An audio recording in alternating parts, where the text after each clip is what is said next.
Are we are we good? Hello, it's me, Marianne, your favorite hiking staff.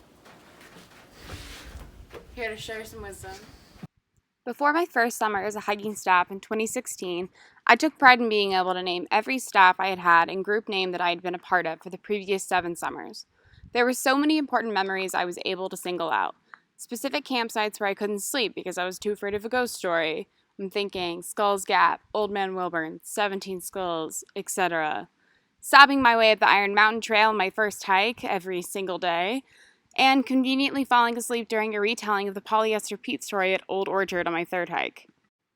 Being a hiking staff for 2 full summers and guest staffing for 3 other hikes, the weeks have started to run together a little more.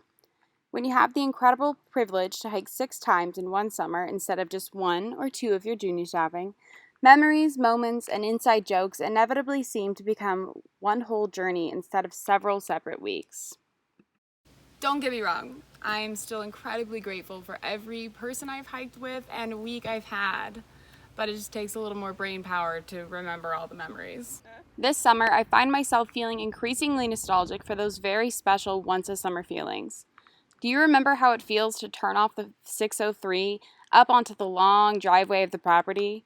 To stop the van, open the windows, and safely hang out the doors as you start to blast the radio, honk the horn up the drive, letting everyone know that yes, after a whole year, your group is back at Wilderness Trail. The nervous excitement walking up the steps of the lodge of, who's going to be in my hiking group? I wonder where we're going to be hiking. I hope it doesn't rain while we hike.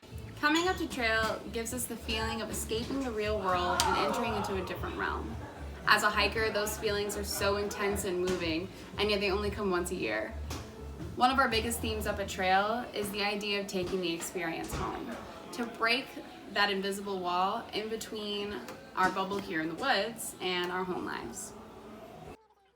Younger me didn't really understand quite what the experience was that we were supposed to be packing up and taking home with us.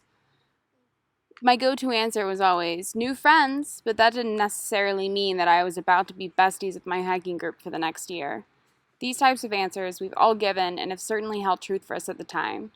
Taking time to reflect on the person I've grown up to be throughout my time at trail, I realized that I've managed to take quite a lot home more than some wonderful friends. Without my trail journey, I'm not sure how long it would take me to come out of my shell. My experiences here have helped me discover my self-confidence. I've learned how to be a leader and a friend. I've learned how to question and challenge opinions, especially my own. And most importantly, to my identity at least, I've learned about love and what it looks like to be completely accepting and welcoming to every person without exception. Without being able to come up to trail physically this summer, that doesn't mean that we aren't able to experience the good things about it while at home. I challenge you to look back on your first hike, your most recent hike, or any group that you've had up trail. Think about that specific week. What do you remember? How can you use these ever-relevant memories to bring some trail into your life this summer?